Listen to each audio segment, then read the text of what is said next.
mejor... Bienvenidos a todos y a todas a esta tercera sesión ya de Que se mueve, de la Factoría de Innovación. Muchos de vosotros pertenecéis al proyecto piloto, sabéis ya de qué va esto, y a los que no, pues comentaros que la Factoría de Innovación es un centro de alto rendimiento para fomentar la creatividad aplicada a la innovación de la empresa. Para ello realizamos una serie de actividades. Hay actividades cerradas que van destinadas solo a las empresas que participan en el proyecto piloto y otras abiertas como esta, que lo que pretendemos es que os deis a conocer, nos expliquéis un poco en qué consisten vuestras empresas, aprendáis de los casos de éxito, de las tendencias, de todo lo que los ponentes y expertos vienen y nos van comentando en cada una de estas sesiones.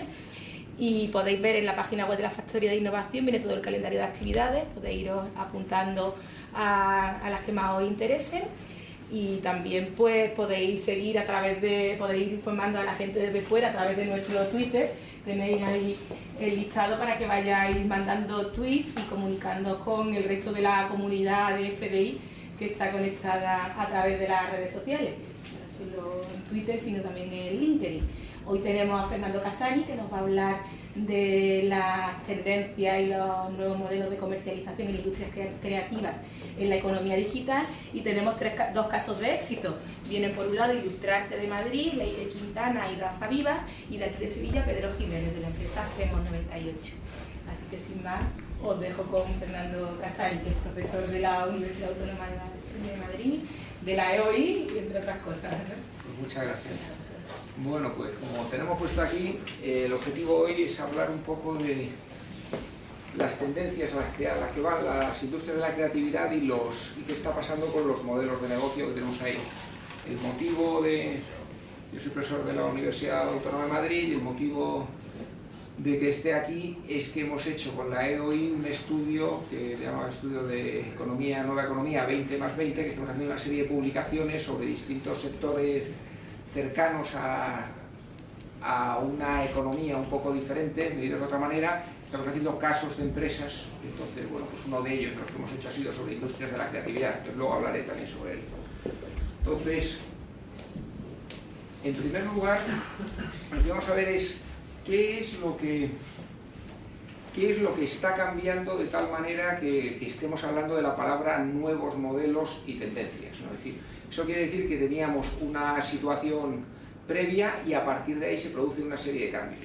Entonces, la transparencia que he puesto aquí sería el sistema de valor en un mercado tradicional. Aquí la primero es dos palabras, la de sistema de valor y cadena de valor. Son dos palabras que normalmente se distinguían. Un sistema de valor sería lo que va, todos los pasos que van, todas las etapas que van desde que empieza el primer proveedor hasta que se entrega el producto al cliente final. Pero, digamos, en un sistema de valor pueden participar muchas empresas diferentes, porque una es proveedora de otra. Es lo mismo que ocurre con el impuesto, lo ponen sobre esto.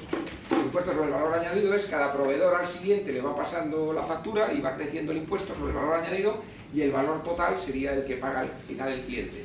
Pues en esa misma línea cogemos un sector cualquiera tradicional y entonces tendríamos un sistema de valor, serían las relaciones de proveedor, proveedor, proveedor, hasta que al final alguien distribuye y le vende al cliente final. Y se habla de cadena de valor cuando la cadena de valor serían las actividades que realiza una empresa para generar valor añadido esa empresa. Normalmente cuando hablamos de cadena de valor no se refiere a todo el sistema de principio al final, sino a lo que hace una sola de las empresas.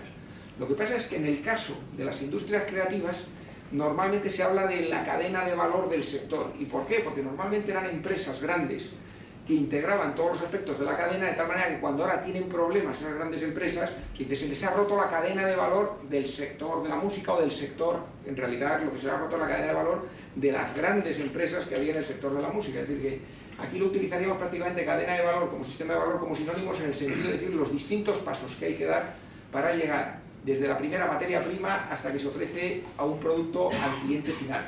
Entonces, ¿cuál era la situación tradicional en los grandes sectores de las industrias, vamos a decir más, digo, porque creativas empieza a hablar ahora culturales o algo así, ¿no? Podríamos poner, por ejemplo, pues la música, el cine o las editoriales. Pues lo normal es unos proveedores, que normalmente aquí son, en algunos casos, pequeños proveedores. Aquí estarían también los artistas o los que tienen los creadores. Luego, normalmente una gran empresa que funciona en régimen de oligopolio, de grandes empresas, que hacía la producción y controlaba totalmente la distribución, y luego un cliente final que tenía una demanda, digamos, en cierto modo estable. Es decir, que es una demanda que normalmente se puede subir o bajar un poquito, pero digamos que estas grandes empresas atendían una demanda que se reproduce año tras año y que más o menos sería la misma.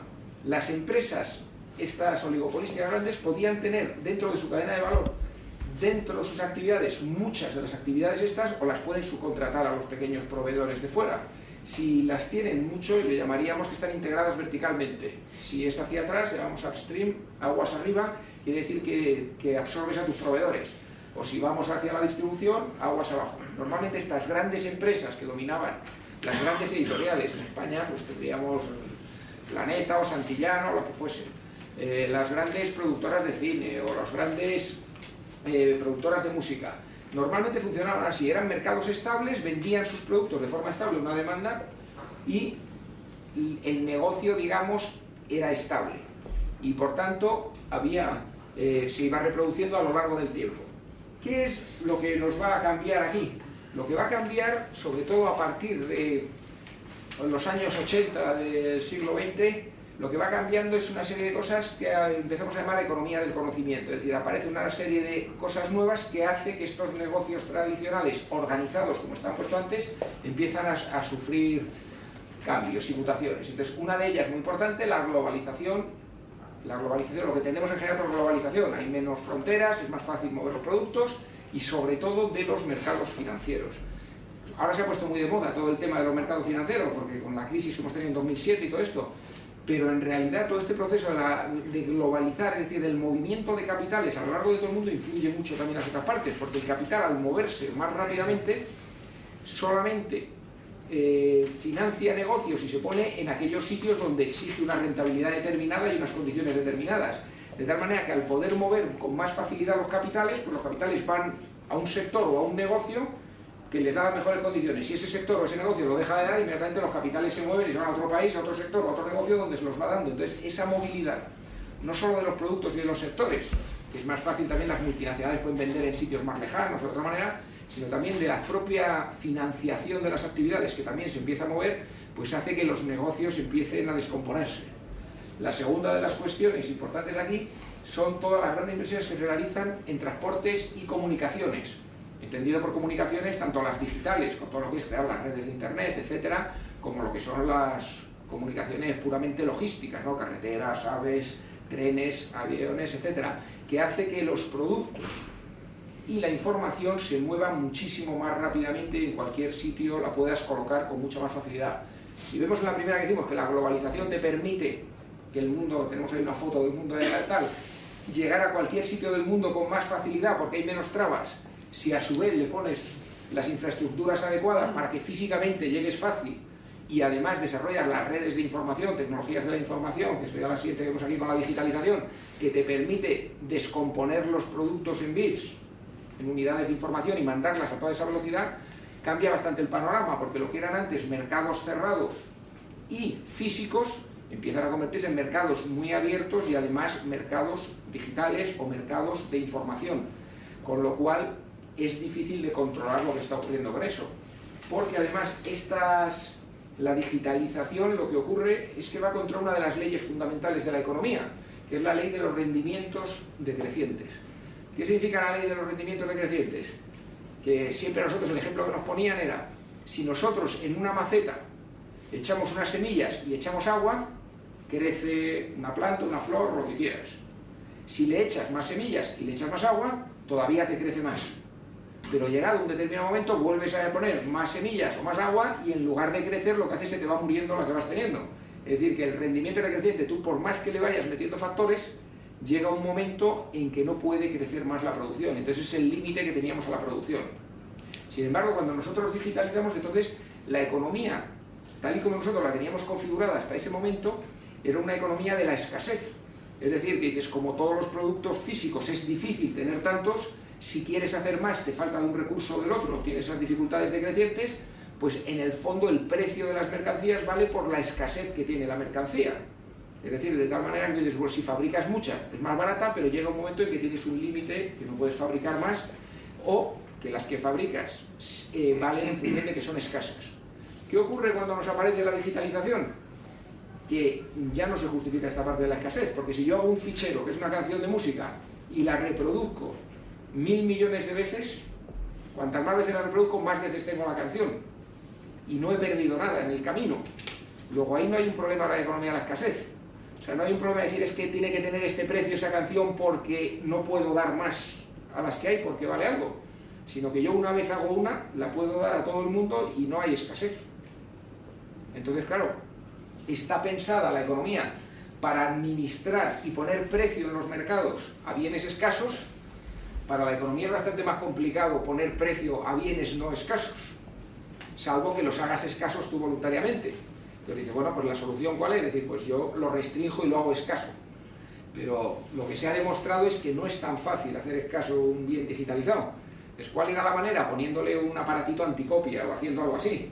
Y dice, bueno, pues solamente hago 1000 y les pongo un aparato anticopia y los 1000 no pueden reproducirse más. Pero parece que las soluciones tecnológicas pues no es tan fácil que no te lo copien porque pongas un aparato anticopia, con lo cual ya digo que todo el tema de la digitalización unido a las comunicaciones, que es fácil mover la logística, unido a la globalización, nos va llevando a una economía que tiene unos aspectos totalmente distintos.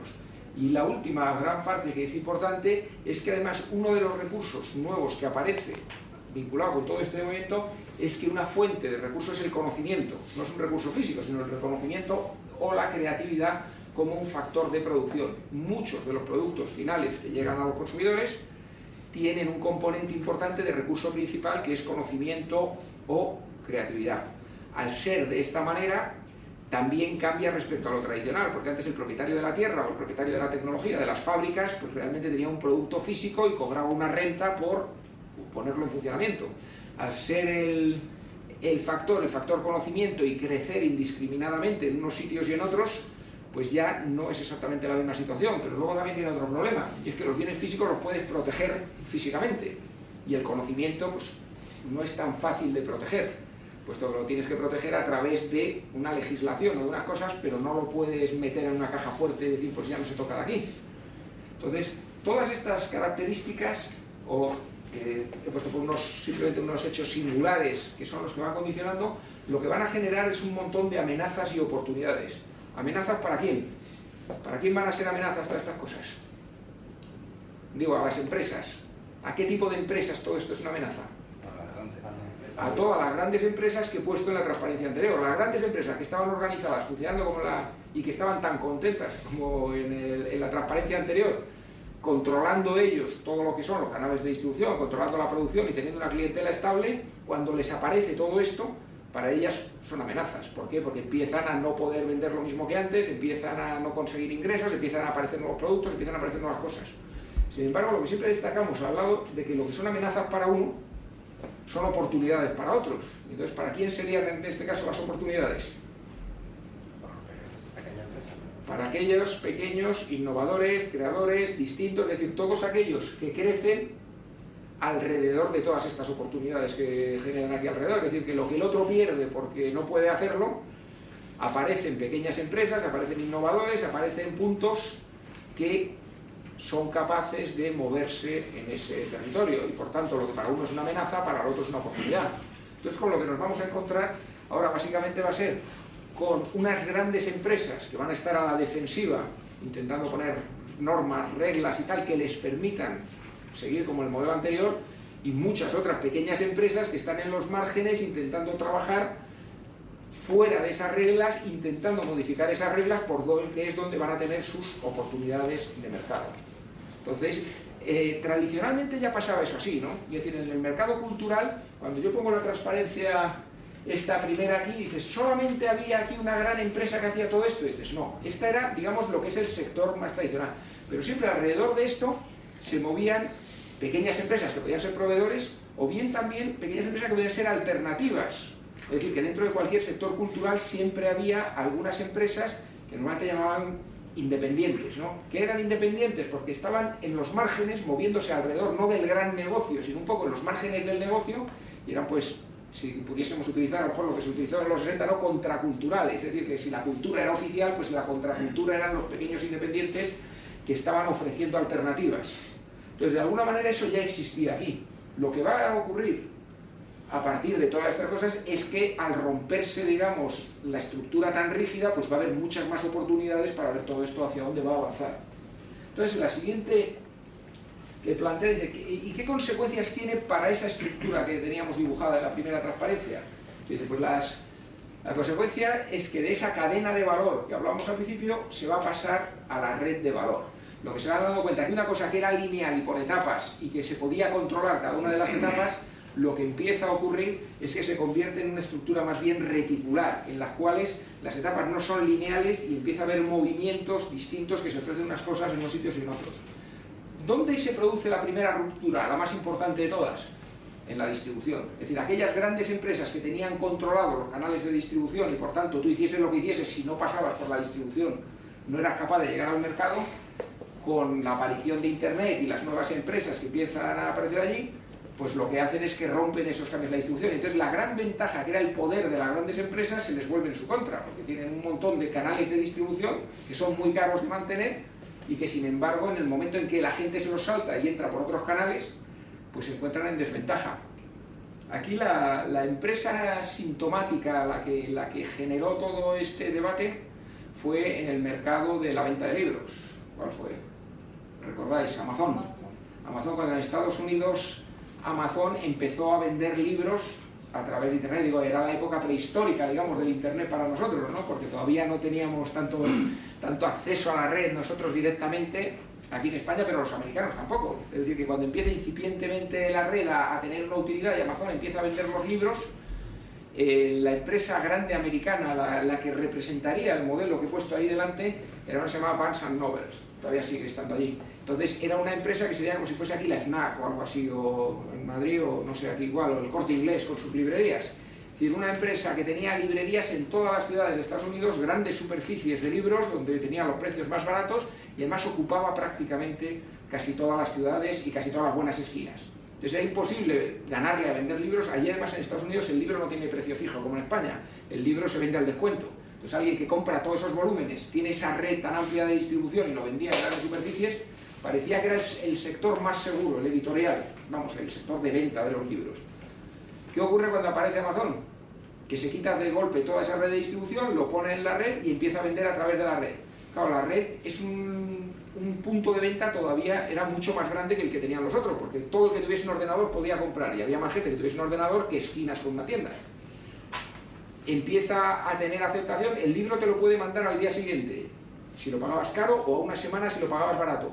Claro, dices, también ha tenido que desarrollarse otra industria para que pueda ocurrir esto.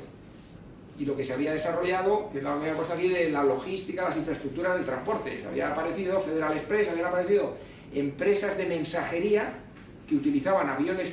Otra revolución que tenía que haber habido previamente es que los vuelos de avión se habían hecho mucho más baratos, había aparecido la aviación low cost. Es decir, todo va unido unas cosas con otras, porque para que tú mandes un libro muy barato al día siguiente a alguien, necesitas coger un avión y que el avión te cobre poco.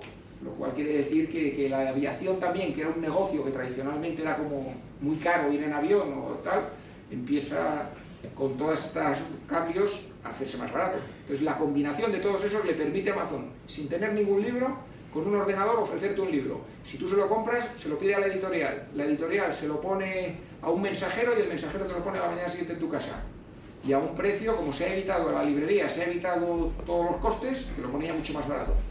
Entonces ahí es donde empieza a verse que Internet es la gran amenaza para las redes de distribución, todavía antes incluso de que digitalices los libros o digitalices los discos.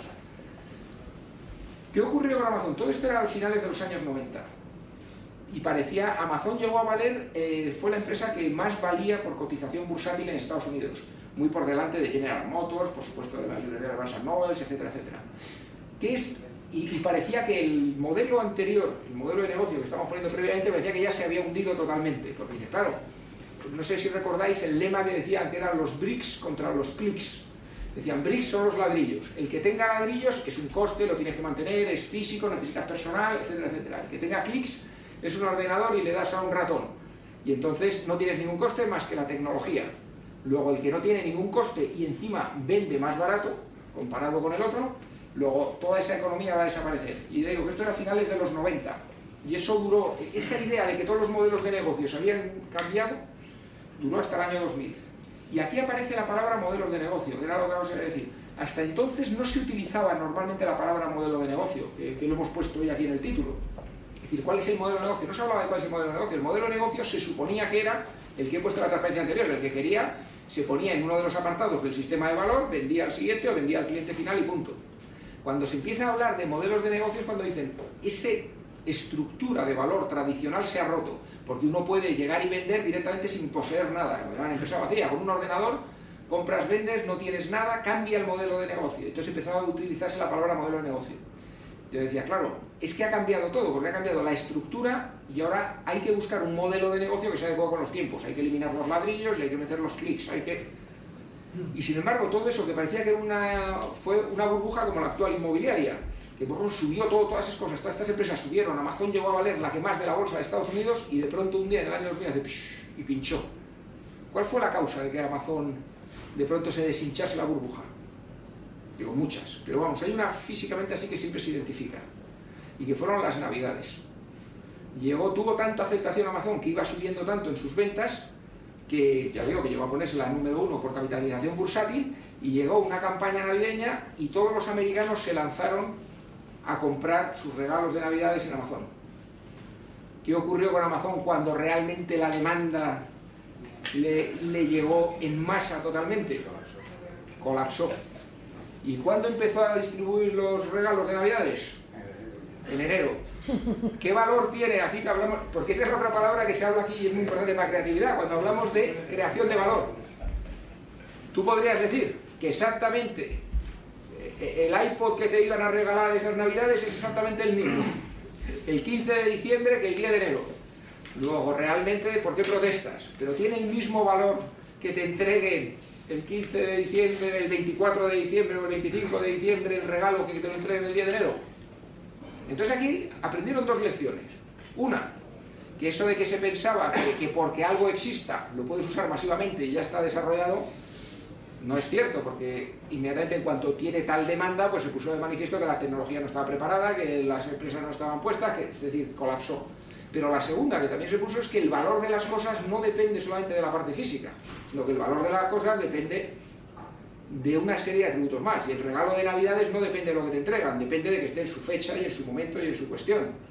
Lo cual, evidentemente, hizo que se desconfiase. Es decir, bueno, pues esa economía que parecía que iba a ser la que iba a tal, pegó un frenazo y todo el mundo dijo, bueno, si realmente esto que nos han prometido, que para dentro de 2 años, aquí en Europa estábamos igual, porque realmente se hablaba de que la telefonía UMTS, en Europa íbamos más lentos en el Internet que en Estados Unidos, en ordenadores por habitante, pero sin embargo se dijo que nosotros íbamos a tener el Internet en el teléfono, y se sacaron las licencias UMTS, con las cuales decía que en un periodo pequeño de 2 o 3 años, a principios de los años 2000, en Europa todo el mundo iba a tener un teléfono con Internet y se iba a estar conectado constantemente y todas las compras se iban a hacer por Internet. Pues llegó el año 2000, se demostró que eso no era viable, cayeron las compañías, se empezó a hablar mucho de modelos de negocio, pero se ralentizó. O sea, lo que parecía que iba a ser un cambio radical, es decir, un mundo y otro mundo distinto, se ralentizó. Entonces, todos estos cambios sí que hicieron que las empresas tuviesen que cambiar distribución, y todo esto es lo que ahora ha venido después, pero no fue tan radical como parecía en ese momento. De hecho, la introducción masiva del teléfono en Internet se está empezando a producir ahora. Y es con 10 años de retraso respecto a lo que en las licencias se dijo que iban a ocurrir en su momento. Entonces, digo que la distribución, con el caso de Amazon, se vio clarísimo.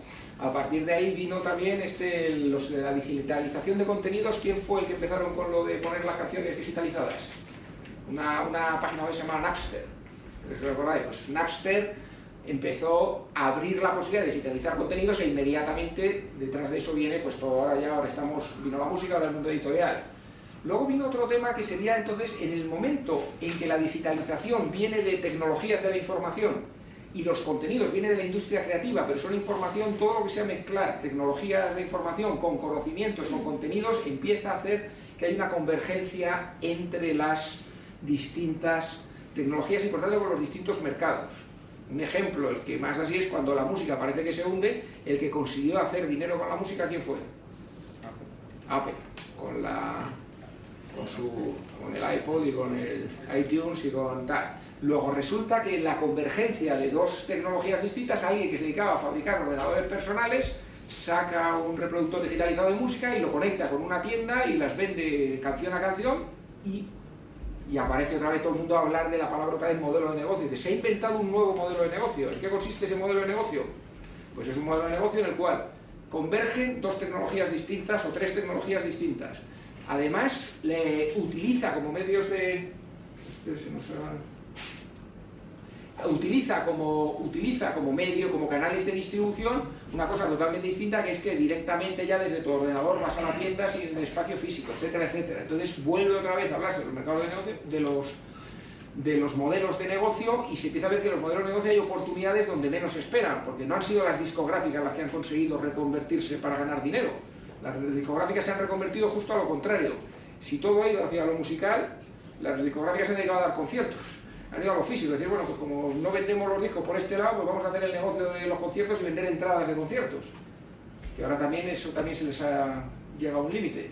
Luego se produce una gran segmentación de la demanda. Si es muy fácil llegar al consumidor porque la distribución puedes entrar por distintos sitios, entonces es más fácil ofrecer cosas específicas a grupos específicos. Antes, si solamente puedes llegar por una tienda, el que tiene la tienda ofrece al gusto de la mayoría.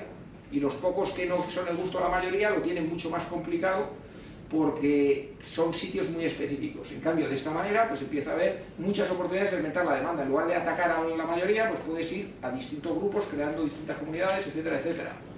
Esto hace que se vaya rediseñando todas las cadenas de valor y que la gente mentalmente empiece a verlas como redes en lugar de como esas líneas verticales que teníamos.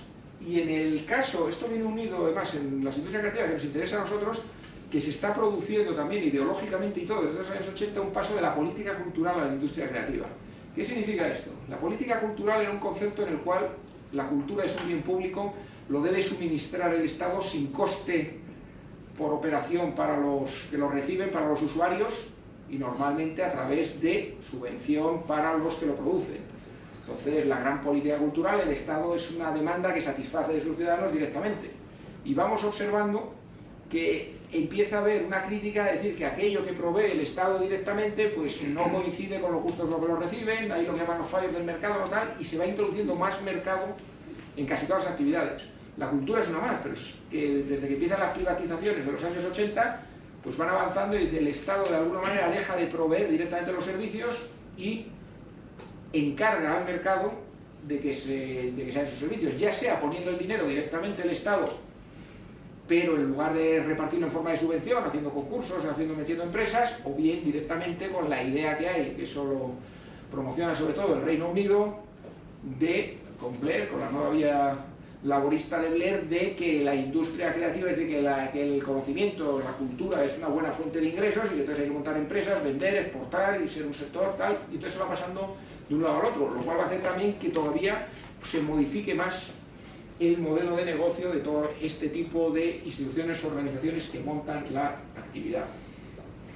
En esta línea, si vamos con las industrias creativas, va evolucionando de lo que hemos dicho, sistema de valor o cadena de valor totalmente horizontal, con distintas etapas claras, hacia una estructura más reticular donde no se sabe bien qué pasa, pero se abren muchas posibilidades de modelos de negocio. Y ahora se empieza a definir, tenemos aquí estos autores, que las industrias creativas en el fondo lo que plantean es que son mercados en red social. Dice, ¿cuál es la diferencia entre un mercado tradicional y un mercado en red social? Pues que en un mercado tradicional tú ofreces un producto, pensé en la primera transparencia, y un cliente lo coge o no lo coge, le gusta o no le gusta y se acabó allí.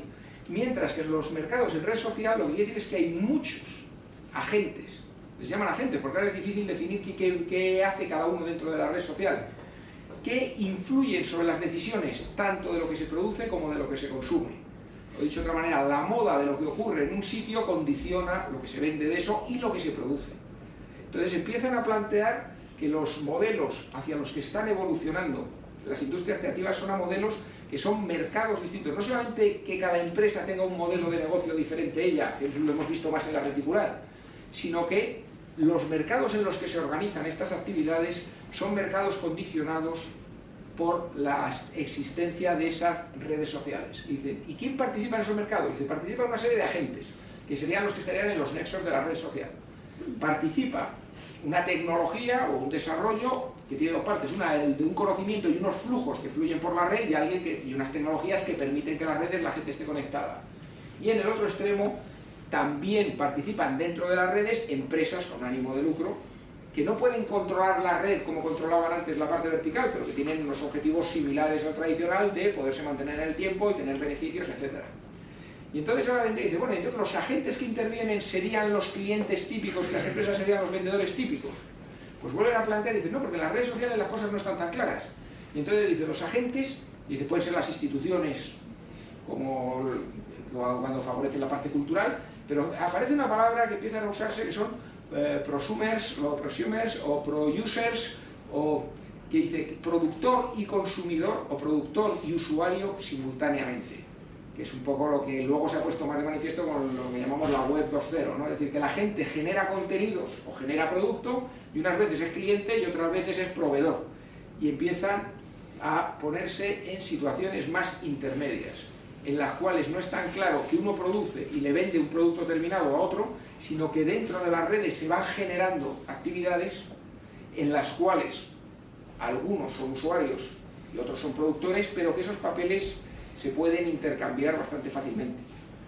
También se observa que muchas veces el que lo usa no es el que lo paga. Y el ejemplo más típico en Internet es que los que utilizan una página de un periódico, de una cosa de información, no pagan por entrar dentro de la página. ¿Quién es el que paga porque existe esa página? La publicidad. Luego empezamos a ver que hay agentes que empiezan a ser, y sin embargo el de la agente de la publicidad, por un lado, para las empresas de esta red, es un cliente, puesto que paga por otro lado, pero a su vez ese mismo periódico nutre a la red de contenidos que a su vez sería una empresa o un proveedor del funcionamiento de la red. Entonces, las mezclas que se dan entre los agentes que intervienen, que son las empresas, que son los que producen, que son los consumidores, que no están tan definidos los roles, hace que sea más ambiguo y las oportunidades mucho más grandes, o las amenazas para el que quiere controlarlo mucho más grandes. A su vez, las empresas vuelven a aparecer lo mismo. No es tan fácil una empresa sola como antes, que tiene un oligopolio que compiten tres grandes. Aquí aparecen palabras como dice, lo fundamental es llevar con tus complementarios. Un ejemplo de las industrias creativas, porque cuando el concepto cultural se va ampliando mucho de las industrias creativas, pues va entrando sobre todo para meter al software, la publicidad. Entonces dice, claro, un juego de ordenador de software que tenga éxito, ¿a cuánta gente beneficia? Es decir, para que un juego pueda desarrollarse, o sea, un desarrollador de juegos, una empresa que hace juegos de software, que hace software de juegos para ordenador, dice, claro, resulta que para que funcione bien necesita ordenadores potentes que los puedan hacer. Luego necesita desarrollarse con un complementario. A su vez, si tú quieres vender ordenadores potentes, te interesa que los juegos tengan unos gráficos increíbles para que dejen de funcionar en los ordenadores antiguos y te lo tengas que comprar nuevo. Luego empiezan a ir unidos, pero es que segundo, si creas un personaje importante dentro de estos juegos, el mejor sitio para explotar luego ese carácter o ese personaje, ¿dónde es? Al cine. Entonces lo metes en una película, entonces también está interesado en un estudio de cine. Entonces, y empieza a crearse dentro de la propia red que tienen intereses complementarios, empresas que antes no se hablaban entre sí, que sin embargo ahora pues dice, se necesitan unas a las otras. A su vez, entre los mismos competidores, para establecer estándares, para eliminar a los de fuera, pues aparecen los términos cada vez más de coopetidores. Cooperan y compiten simultáneamente. Unas veces compites y otras veces cooperas con otro. Vas separados a conseguir un concurso, pero luego te ayudas para hacer las cosas. Entonces vemos que la tendencia que estamos hablando ahora y dónde estarían los modelos de negocio casi está mejor dibujado con un dibujo de este que con un dibujo como el que hemos empezado al principio. ¿Cuál es el problema que nos plantea esto? Que el primer dibujo es clarísimo. Yo soy proveedor, vendo al siguiente, el siguiente tal, ¿cuánto es el valor que genera? El cliente paga tanto y cada uno nos llevamos nuestro porcentaje hasta el primero. ¿Cómo dibujo yo aquí cuál es la actividad que hace aquí una empresa? Digo, esto teóricamente explica mejor. ¿Por qué? Dice, porque el otro se ha roto. Y estamos hablando, sobre todo, donde más avanzado está esto, efectivamente, son todas aquellas empresas que tengan que ver con las tendencias más actuales de la economía, todas las que muevan conocimiento, todas las que muevan. Entonces digo, bueno, pues eso queda claro. Dice, sí, pues es verdad que la red social es muy importante. Casi todo el mundo utilizamos ahora mismo los ordenadores y las redes para crear una comunidad de usuarios a los cuales de alguna manera vendemos, también producimos, hacemos tal. Pero claro, ¿cómo dibuja? Pero dices, y eso lo explica, pero dices, ya no es tan fácil y tan claro. ¿Dónde metemos? Si yo ahora quiero montar una empresa, ¿dónde me meto de aquí? Antes lo teníamos claro, dice, bueno, pues yo produzco y se lo vendo al que distribuyo. Yo distribuyo y le vendo al otro. ¿Aquí dónde nos ponemos? ¿Cómo nos ponemos? Y sobre todo, es difícil tener una respuesta buena, porque También hay otro segundo problema que se nos ha planteado y por lo que se vuelve a empezar a hablar mucho de modelo de negocio otra vez. La segunda, se habló mucho de modelo de negocio cuando fue todo lo de que se estropearon los tradicionales en el año 2000 y cuando aparece toda la digitalización, Amazon y todo esto. Y de pronto se vuelve a hablar otra vez ahora porque vuelves a no verlo. Dices, ¿y cuál es el problema que se plantea ahora? Dice, y volvemos a hablar del modelo de negocio. Pues dice, el modelo de negocio tiene dos partes. Una es crear valor y otra es apropiarte el valor creado. Entonces, ¿qué es lo que ha pasado también con todo este desmembramiento y esa representación de que hay oportunidades y la gente puede hacer? Que valor para el usuario lo está creando mucha gente, pero conseguir cobrar el valor que creas en una economía digital ya no es tan fácil. Y eso es lo que estamos viendo, pues todo el mundo de Internet, ¿no? Es decir, bueno, yo he montado Facebook, ¿y ahora y cuándo voy a ganar dinero con Facebook? ¿Dónde gana Facebook? ¿Dónde gana el dinero? ¿Haciendo qué? Digo, su modelo está claro, es una red social. Dice, si nosotros pusiésemos en el esquema anterior, si tenemos aquí el esquema anterior, no, el anterior, y yo veo aquí a Facebook, yo digo, aquí Facebook, ¿dónde está? ¿Qué es lo que haría? ¿Qué hace aquí Facebook en lo que está ahí puesto? Articular la red social. Lo que hace es meter la tecnología de aquí dentro, es la red social. Ellos son los que ponen toda la punta para que todo el mundo llegue. Y ahora la siguiente pregunta dice, bueno, ¿y entonces dónde gana el dinero? Entonces, ¿y dónde nos sospechamos que gana el dinero? ¿Eh? La empresa. Pero hay publicidad en Facebook mucha que tú veas hacia afuera. Lo que dice Leire, lo que está ganando dinero es vendiendo las bases de datos para los publicistas. Ella lo que te hace es decir, ve todo lo que tú te dedicas y dice, oye, que quiero con este perfil. Y dice, pues mira, tengo a estos. Dirígete a ellos.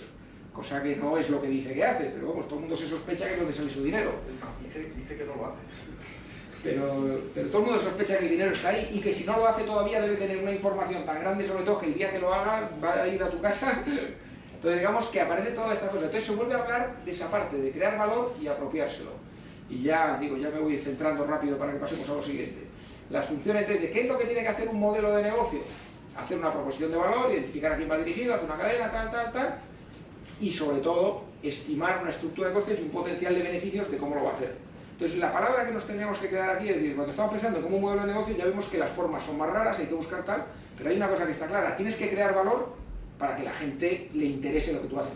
Ahora, la segunda parte es, si quieres mantenerte en el tiempo, tienes que ser capaz de generar ingresos para pagar lo que estás haciendo. Entonces serían las dos. ¿Cómo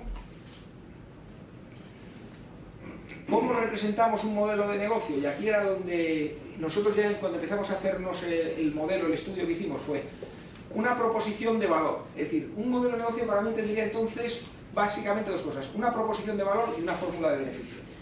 Una proposición de valor quiere decir, ¿cómo cuentas tú que a alguien le vas a generar un valor y por tanto va a estar interesado en tus actividades? Y eso es lo primero. Y esto normalmente es un discurso. Y le llamamos proposición porque proposición es algo que tú propones. Es decir, que es algo que cuentas y dices. Entonces dice, luego ya veremos si de verdad das lo que dices o no das lo que dices, ese es un segundo problema. Pero primero que algo se te tiene que ocurrir en la que diga, yo lo que le propongo al consumidor final o al usuario al que yo me dirija a él es algo que le enriquezco en algo, le doy un valor y él está dispuesto y le interesa aceptármelo. Primera parte. Y segunda parte, soy capaz de con ese usuario o con alguien que le promocione o de la manera que sea o con el que le subvencione de generar unos ingresos que me permitan realizar todas estas operaciones que tengo en medio. Generar un producto que les llegue a ellos, tomar unas decisiones, hacer una serie de cosas y tal. Entonces, básicamente, cuando hablamos de modelo de negocio hablamos. Y nosotros, cuando hemos hecho los estudios, lo que nos dedicamos es analizar el discurso. Cuando alguien dice, ¿qué es lo que haces? No hemos ido a mirarle las cuentas y a hacer análisis de estudios de rentabilidad, porque es un mundo en el que eso es mucho más difícil. Lo que hemos ido a decir, vamos a analizar cómo dice que propone el valor y luego vamos a preguntar que en realidad eso cómo se manifiesta en productos y cómo recuperas dinero de lo que estás diciendo, ¿no? Entonces, bueno, pues ¿qué hicimos entonces? Un proyecto con la EOI que le llamamos el Proyecto de Nueva Economía 2020, sacamos 5 libritos en estos 5 sectores. Uno de ellos era la industria de la creatividad y otro era la economía abierta. Economía abierta, hacíamos hincapié, es también una industria de la creatividad, por ejemplo, CEMOS estaba en el de economía abierta, es industria de la creatividad, pero la idea era que lo que tenía más era que era una nueva forma de relacionarse dentro de esta red, dentro de estas cosas, más distinta, o digamos que era una manifestación que le identificaba todavía más que el mero hecho de ser industria creativa. Es difícil hacer esas distinciones, podríamos haber cambiado unos con otros, pero bueno, los estudiamos de una manera así. Y entonces buscamos unas cuantas empresas que viésemos que estaban haciendo cosas distintas. Y pusimos modelos de negocio. Luego a la EOI siempre le gusta decir que los modelos son de éxito. Y entonces nosotros siempre nos hicimos una pregunta desde el primer día que nos lo contaron. Porque reunimos a las empresas, hicimos un seminario para empezar a ver cómo lo íbamos a abordar y preguntaba, bueno, ¿y cómo medimos el éxito en los nuevos modelos de negocio? Porque está muy claro, dices, si yo quiero medir el éxito de una empresa tradicional, ¿qué es lo que hago? Yo me voy, ahora mismo saca Actualidad Económica, saca las 5.000 mayores empresas españolas. Me compro Actualidad Económica y cojo, a ver, ¿quién es la empresa que más dinero gana en España? Una hoja de cálculo, lo pongo y digo, Telefónica. Pues ya sé, Telefónica debe ser de lo más exitosa, pues gana un montón. ¿Cuáles son las más grandes? Es decir, que tradicionalmente en el sectores primeros de ahí, el éxito de una empresa venía asociada a la fuerza, al poder que tenía de dominar su sector. ¿Veis el dibujo ese? Entonces, estaba claro, las empresas que tienen más cuota de mercado, es decir, las que más facturan y las que más fuerza tienen y por tanto más beneficios son las que tienen éxito y esas son las que todo el mundo quiere copiar. Sin embargo, cuando nosotros nos venimos a industrias que el recurso es el conocimiento, que estamos buscando modelos de negocio, o sea, la palabra modelo de negocio también quiere decir que se usa para decir algo que es nuevo y distinto de lo anterior. Porque cuando alguien hace lo de siempre, nadie dice cuál es tu modelo de negocio al Corte Inglés. Hace lo de toda la vida. Cuando le preguntas cuál es tu modelo de negocio es al que dice que va a intentar vender algo y que no sabe cómo y que no sé qué. Entonces, cuando empezamos a buscar esto, decimos, claro, no podemos decir cuánto factura cada una de estas empresas, porque entonces realmente lo que tenemos que hacernos es ir al Corte Inglés y ya sabemos quién es el que ha tenido éxito. Entonces, las preguntas que nos hacíamos, decíamos, ¿cómo medíamos aquí la clave de este? Pues más bien con la satisfacción que le da a los promotores que están, con la capacidad de sostenerse en el tiempo durante un cierto periodo de tiempo, con la capacidad, o sea, que sobrevivir era un factor muy importante, eso es éxito. Es decir, hombre, pues alguien que tiene un proyecto y lo va desarrollando y tiene un modelo que se va consolidando y lleva varios años, pues nos parecía una cosa que además quiere hacer las cosas a su manera y está desarrollando un modelo original, creativo y le da satisfacción y tiene un tipo de tal, nos parecían claves de éxito. Yo digo que cuando hablamos de éxito nosotros hablamos en esos términos. Nosotros dentro del estudio al final estábamos dudando, metimos al deporte y entonces dijimos, bueno, el deporte pusimos el Real Madrid. Entonces hicimos una cosa y el Real Madrid, como eso parece que es un éxito claro, ¿no? De una empresa grande que tiene unas cosas y tal. Pero fue un poco fuera de para manifestarlo de esa manera. Entonces, bueno, pues en el caso de industrias creativas hicimos todas estas empresas y sobre ellas os he puesto aquí en las transparencias unos cuantos. Nosotros, como no somos creativos los de la universidad, pues hicimos unos esquemitas que son totalmente, siguen siendo todos rígidos, puestos así, y son diagramas de flujos, ¿no? Nosotros lo que ponemos es, tomas unas decisiones y tienen unas consecuencias y lo vamos poniendo así. Y nosotros intentábamos interpretar las entrevistas que fuimos haciendo y cómo funcionaban. Esta es la Fábrica de Madrid, una empresa de gestión cultural, y intentamos entender pues, qué es lo que tiene importancia, cómo va, cómo esto. Y aquí he puesto algunas de las que estudiamos con este esquema. No los voy a explicar ahora porque, como tenemos dos de las empresas que se hicieron y tal, pues lo van a contar a su manera, que desde luego ellos no lo dibujan así. Nosotros, ahora lo que ella me cuenta, luego le pongo yo lo que yo lo interpreto, pero ellos no lo cuentan de esta manera, ¿no? Entonces, el siguiente paso, lo que vamos a ver ahora, va a ser eso, pues dos de estas empresas que hemos estado viendo, pues que cuenten su modelo de negocio un poco en el contexto en el que estamos desarrollando ahora. Y como el material lo tenéis ahí. Y otra cosa, luego en el tiempo que nos queda, lo que nos gustaría es que los que estáis aquí vosotros, lo que he dicho al principio, que sea participativo, es que digamos rápidamente cada uno de los que estamos aquí, pues cómo vemos nuestro modelo de negocio desde esas dos perspectivas, ¿no? De qué proponemos para captar valor y cómo esperamos que nos lleguen los ingresos. Pues pasaría, digo que está bastante rato, le pasaría la voz a Ilustrarte. Buenas tardes a todos. Bueno, en primer lugar quiero decir que tanto podríamos haber hablado, Leire como yo, Leire es mi compañera, somos socios en Ilustrarte y luego si queréis en el turno de preguntas nos podéis hacer preguntas implícitamente a cualquiera de los dos. Cuando nosotros nos preguntamos, hace tiempo, bueno, desde hace mucho tiempo, cuando entrábamos en un museo o en una galería de arte nos preguntábamos, bueno, ¿cómo se puede decir que un cuadro es bueno o es malo? Esto siempre nos causa bastante curiosidad, dejarlo a comentarios del tipo a mí me gusta, a mí no me gusta.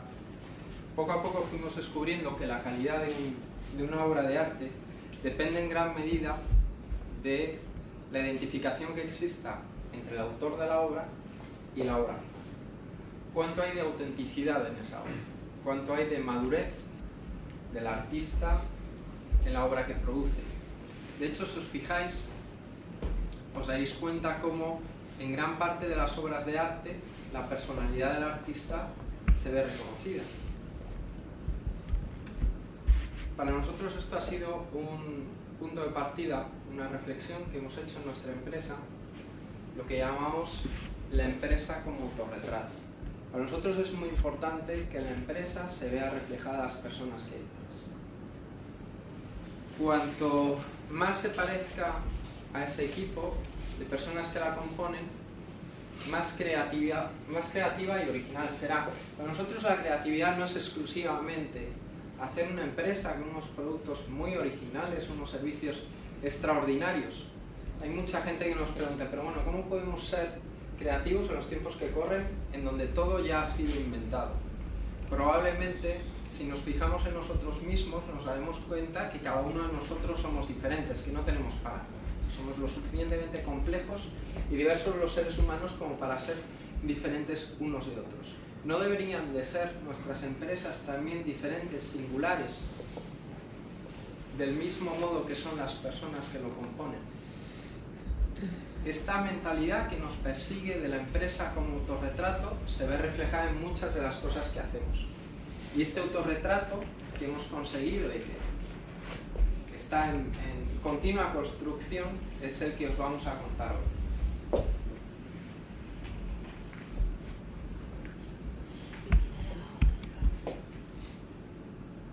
En primer lugar, me gustaría hablaros de quiénes componemos Ilustrarte.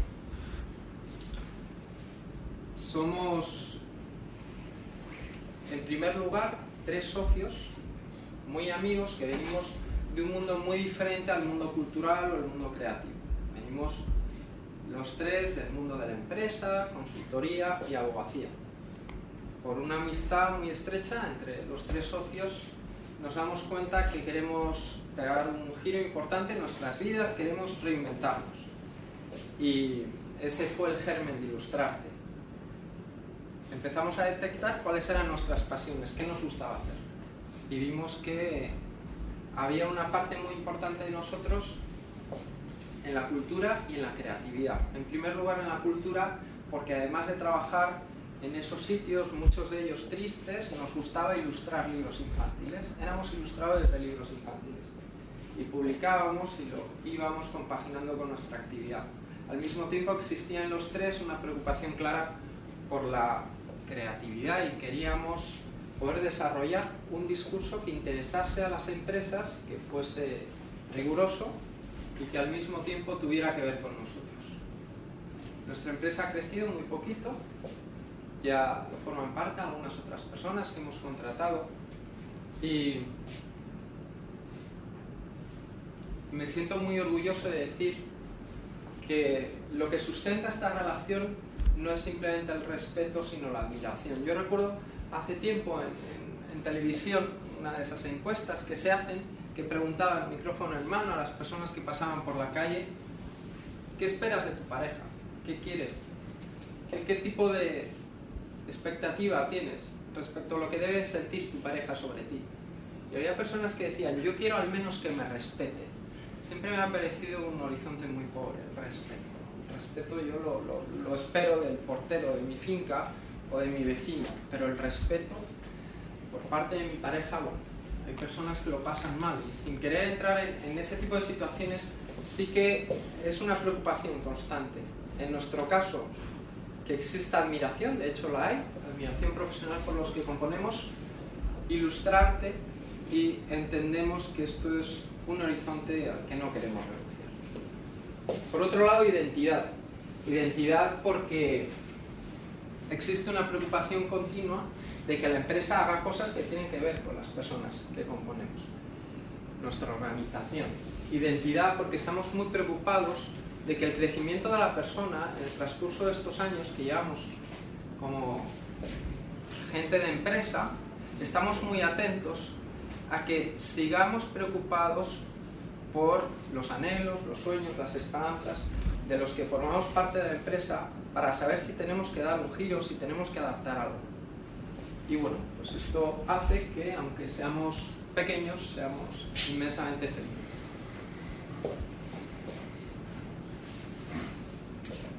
He movido mal, lo voy a hacer.